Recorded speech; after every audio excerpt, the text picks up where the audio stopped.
What's going on, guys? Welcome back to the 8th and final episode of NHL 25 Anaheim Ducks Franchise Mode Series. As always, guys, thank you so much for support on this series. If you could leave a thumbs up on this final episode, I really appreciate it. Also, too, guys, if you missed the last one, definitely go and check that out. As you can see here, we finally won the Stanley Cup. I really wish that said Anaheim Mighty Ducks, but we got it done. I didn't really expect the team to do it, honestly. I was just hoping we'd get back in the playoff picture, and then we got hot in the playoffs, took out, McDavid, Bedard, and then the Leafs in the Stanley Cup Finals. So, super happy. I was really hoping we at least win one cup with this team. Now we actually have a chance to win two. Could go back-to-back here, and I think the team is good enough. We made some moves to improve this roster even more. So, first line here, you got Zegras, Carlson, Jack Quinn getting a +3. Quinn shot's a lot better now. Second line, you got +5 there for Campoli. New player we got from Detroit. Awesome shot on him. Playing with Robert Thomas, who we picked up at the deadline. And Anton Frondell. Belchet's there in the third. McTavish and Terry. And then a fourth here, Lesterainen, McQueen, and Neiman. I think that's a really good forward group. We got stars. We got depth. Defensively, obviously, awesome top pair. 291s. Mintyukov's a more offensive guy. You got Schaefer we brought in, playing with Zellweger on the second pair. Nelson, Solberg on the bottom. Bottom D pair is the only thing that got worse since last year, but luckily I don't think it matters too much. And then goaltending wise, Spencer Knight's even better now at 90 overall, and then Zykov back in ops at 84. So like I said,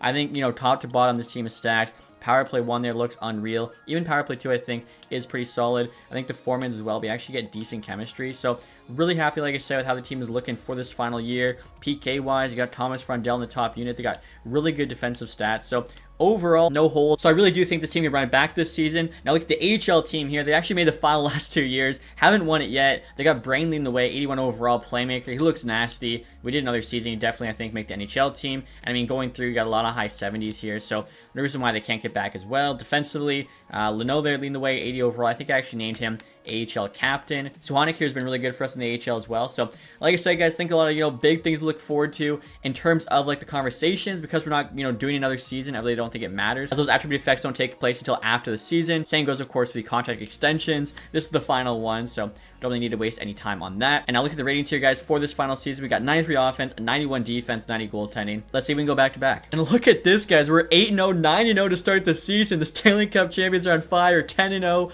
11-0. JT, is that JT Miller? 2.8 million, now AHL potential. I guess at this point, he is like, what, 36? Something like that? 38, okay, yeah. Insanely good defensively, though. 91 D awareness. 89 faceoffs. What the heck? 3-star physical still, and a really good shot and puck skills. Wait, how is he only 80 overall? He's got 94 offensive awareness, 91 D awareness. I guess it's just his skating being that bad makes him an 80. Like, the rest of his stats are all super good. Doesn't actually make a ton of sense, or maybe because he's a power forward and his physical has gone down so much. But like I said, aside from being slow and average physically, he's actually an insane player.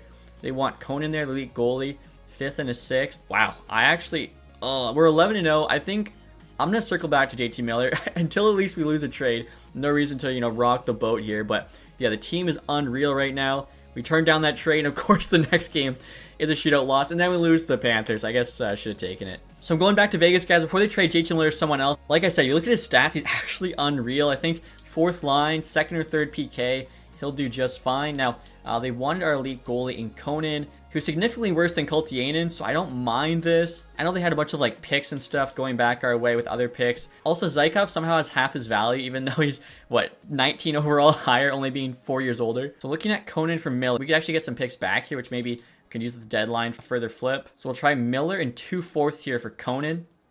They say yes. Okay, so honestly, we might have overpaid by a little bit, but like I said, Miller looked like kind of a cheat code there. Like, I know he's slow, but 94 offensive awareness, insane defensively, good shot, good pass. I think Neiman here is going to come to the roster. He has a +5 right now. McQueen +4, Lesterainen +5. I think, like I said, Miller just going to be too good there on that 4th line center role. And what we're looking at now, guys, is Lesterainen on the 4th line left wing, Miller, of course, in the middle, McQueen on the right wing. I actually just noticed Miller still has tape to tape as well. Like, come on. Those are insane stats. And so on top of playing on the 4th line, I've also got him in the 2nd PK. I'm not really sure if I should have him or McTavish center. He's got 89 faceoffs, while McTavish has 86, but McTavish has quick draw, so I'm not really sure, like, how much overall does quick draw make up for. And unfortunately, that information is kind of hidden. And then Miller here is also in the 3rd unit of the 3-man PK. So, like I said, hopefully he's like a nice little addition to this team. We're currently 14-3-3, so we're looking pretty good. And check this out, guys. We're at the December now with a record of 25-9-3. Team is absolutely crushing it. We got 53 points. We're currently 1st place in the NHL. And I don't think this team's actually won a President's Trophy yet, so maybe we could get that in the final year. AHL team also doing very well, 17-9-1. I think they were currently 3rd place there. in their division. And the AHL leading scorers there is Pastujov again. Last year he was leading the way. And look at this in the NHL. It's Campoli there, 32 points, 19 goals. Oh my, okay, so he's doing really well for us. And we're now at the trade deadline here, guys. A record of 40, 18, and 6. We're continuing to play very, very well. It looks like we are first place still in the NHL. Stars are right behind us, 85 points. And also they have 4 games in hand, so Stars might actually pass us. The AHL team's still looking good, 3rd place in the division still, so not a ton of movement there. And Pastujov still leading the way for the AHL team. In the NHL is actually Mason McTavish now, the captain, stepping up for the first time in this series. He's been like a 50-point guy the entire time, and all of a sudden he's already got 53 at the deadline. What the heck? Spencer Knight as well has got some insane numbers, a 9.28 there, 209 goals against. I mean, he's 90 overall. That's what you expect, but obviously not always what we see in this game in regards to the Sims. So we get to the deadline. Don't have a ton of cap space after picking up JT Miller. Obviously, we're buyers the last year. Nothing else to do but, try and go out there and add one more piece. At 50%, we could still probably get like a $4 million guy. Edmonds here is a 90 overall goalie. That's interesting. Don't see him all the time. Also, Dallas. Okay, I got to take a look at this. Dallas is 2nd in the NHL. If you look at point percentage, I think they're actually 1st. And they got a 90 overall goalie on the block. Is that because they still have Andre? They do. Okay, so somehow they found themselves with 2 90 goalies. I mean, they're paying them both. That is crazy. I do see now why he's on the block. Simon Nemets here, 88 overall, 11 million bucks, even at 50%. I don't think we could fit it, but we could try. Owen Tippett, Veleno, Frost, Zetterlund, Konechny, Pelche, Forster, Ross Colton. I mean, I'll take a look at Nemets. I don't think it's going to work, but like I said, you never know. So unfortunately, guys, there was no way to make the Nemets trade work without, getting rid of someone really solid. Also, I'm looking at Travis Sanheim here. Definitely glad we didn't bring him back. Already in 81. This sucks, guys. I was trying to make a trade for Siegenthaler with the Devils, and as I'm doing it, they actually trade him to the Dallas Stars, who, of course, might be our biggest competition this year in the West. He's a solid, left-handed defensive defenseman. I thought, could be an upgrade on Solberg. Alright, guys, so instead of Siegenthaler, we're trying to get Barnett here from the LA Kings. I see that they're also, a really good team this year, 39 and 20, 2.6 million he's making, had them retain 50%, 83 overall right-handed defenseman. He's got 90 D awareness there. Shot block, stick check could be better, but again, it's the D awareness I'm worried about. Physicality as well could be better, but if he's always in the right spot, that's all we want. He's also got a plus 14 right now, offering up Neiman. Pedersen there's a low league potential, 4th round pick. Values on our side.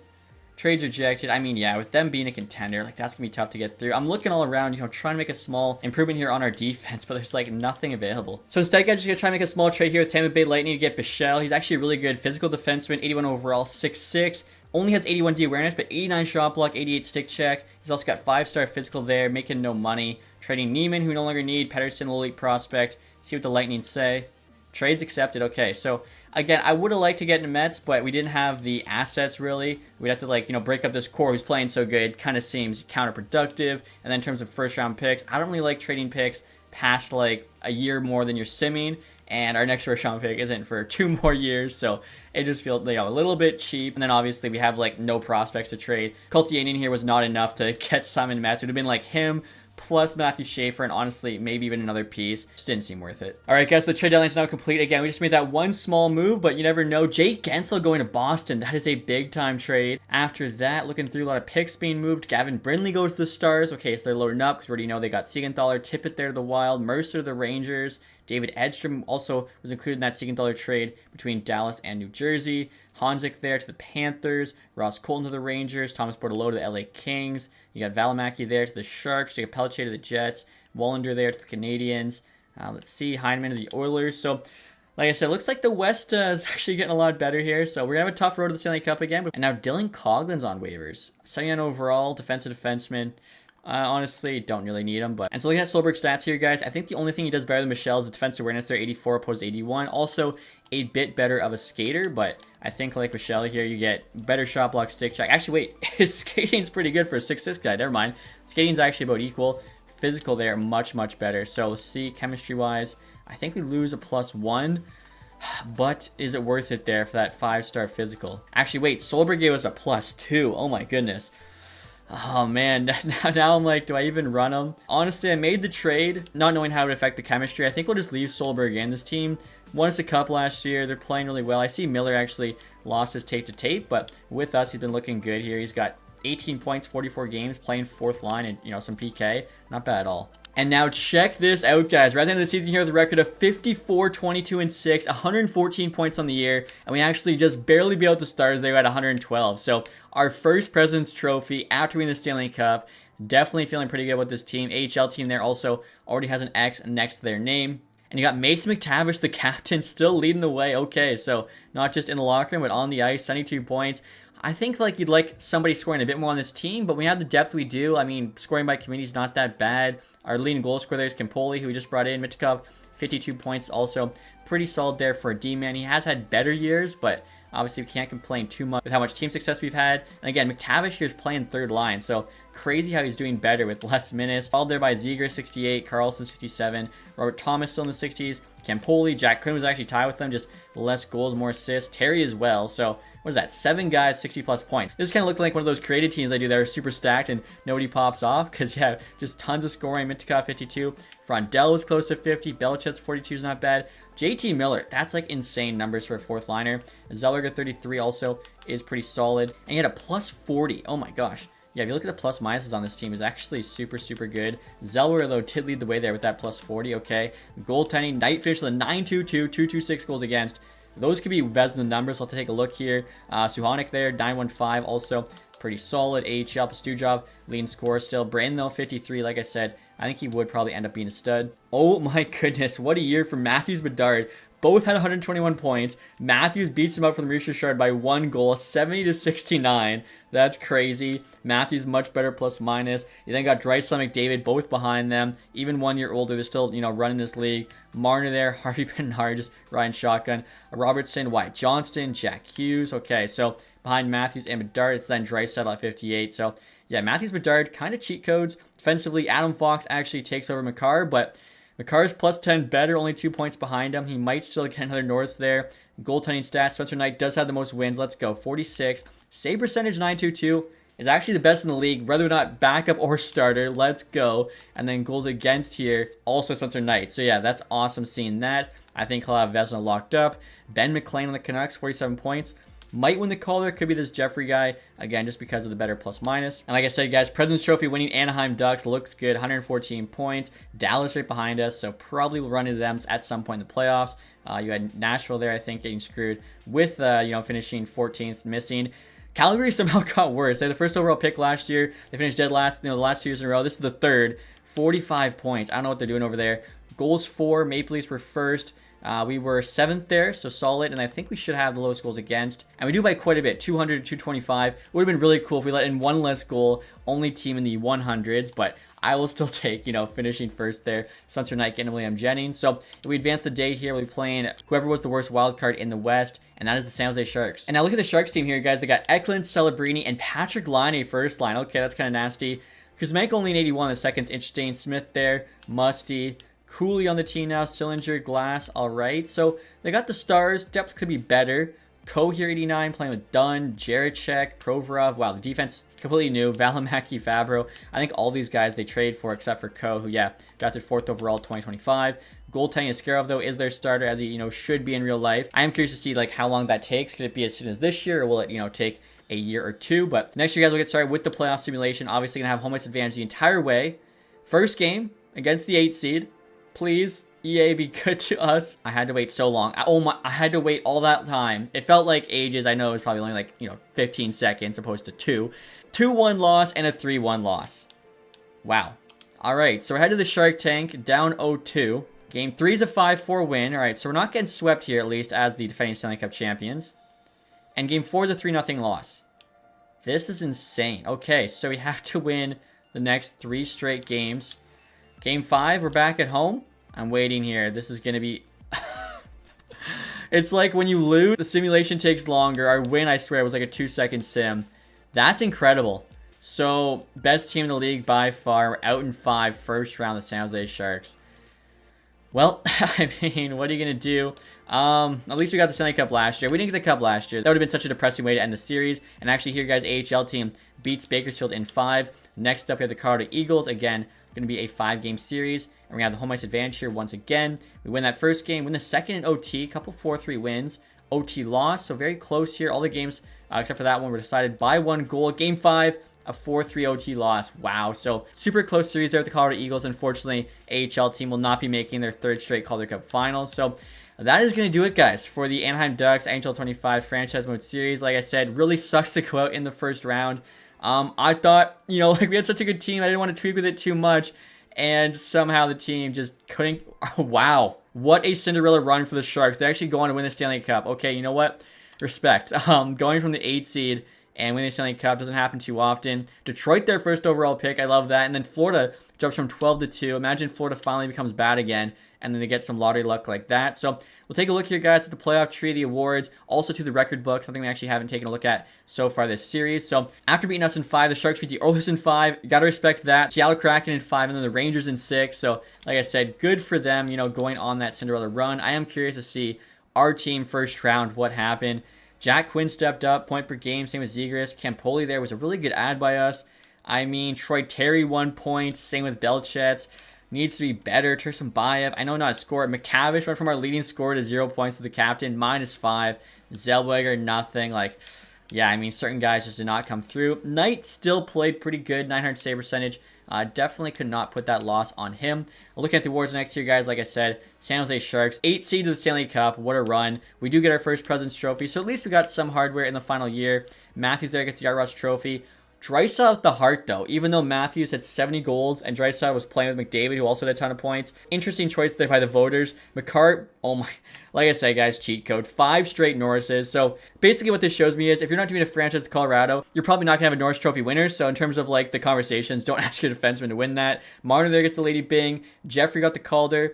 Trying to remember if he was the guy with the higher points or not. Will Smith, Conn Smythe. Spencer Knight, they get the Vezina. So, I mean, President's Trophy, Vezina, William Jennings. It is cool. We got some stuff still. Magnuson, Bill Masterton, Seattle coach Jack Adams. Toskala there, Selke Trophy. Interesting. Obviously, Crosby retired. Matthews, Ted Lindsay. Okay, so NHLPA got it right. And then he also, of course, won the Maurice Richard. Now, in terms of the AHL guys, Syracuse Crunch there won the Calder Cup. I don't think we won our division or anything. Individually here, Brayden Yager, most points. So, it's crazy he didn't even make the NHL MVP as well. I'm sure Jets fans hope for better than that. Savard, most goals. Zibanejad. It's also M. I imagine it's just Miko Zibanejad reincarnated. He was the best rookie. Just looking through here to see if we got anything. Sam Steele's down to the AHL now as well, but unfortunately, no AHL awards for us in the final season. And right here, guys, our Stanley Cup winning coach. Obviously, only had him for 2 years. Really good record, though. 96, 53, 15. Win percentage, 63.1. 1 Stanley Cup, 1 Presidents. I mean, in 2 years, that's pretty good. Team fit, only 59%. It literally dropped somehow. Interesting. But again, Stanley Cup or Presidents in 2 years, you can't ask for much better than that. But like I was saying, guys, I want to take a final look here at the record book. So Troy Terry's at 15 seasons now, only 3 away from Cam Fowler for having the most all-time. Obviously, we had to let him go. We started asking for way too much money. Games played, still 300 behind. Goals is Trevor Zegras, 276. Obviously, for right now, Teemu Selanne's got the all-time. Assists to Zegras, Getzlav has that still. Points to Zegras, Getzlav, yeah, we're not touching that. Penalty minutes, Corey Perry, of course. Wins there. Spencer Knight is actually closing in on Gibson, which makes sense. We've had him almost the entire series. Shutouts-wise, 24. If he plays a couple more seasons and does well, I mean, even one insane season could actually catch J.S. Jaguar. Look at the season records here. Mintyukov had the most assists, 74, and he did it as a defenseman. That's kind of crazy. Also, Spencer Knight, most wins. He just got it in the final year. 46, 20, 31. Rookie records there, we did not set any. And then game records here. Ryan Strome actually set it with 4-goal game. That would have been the first season in 2025. Also, points there. Trevor Zegras, 2029, 6 points in a game. And then final look at the record book here, guys, for the NHL. Onse Kopitar, 1,947 games. Him and Crosby actually passed Patty Marleau. Vasilevsky, 1,435. I feel like that's probably a glitch. That seems too much. Even if he's playing like every game. Most goals, again, Ovechkin over 1,000 is crazy.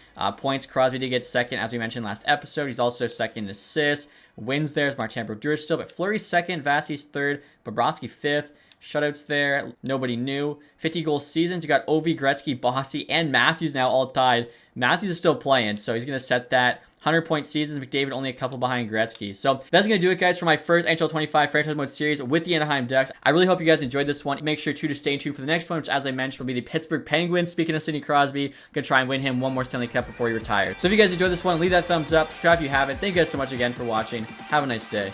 Goodbye.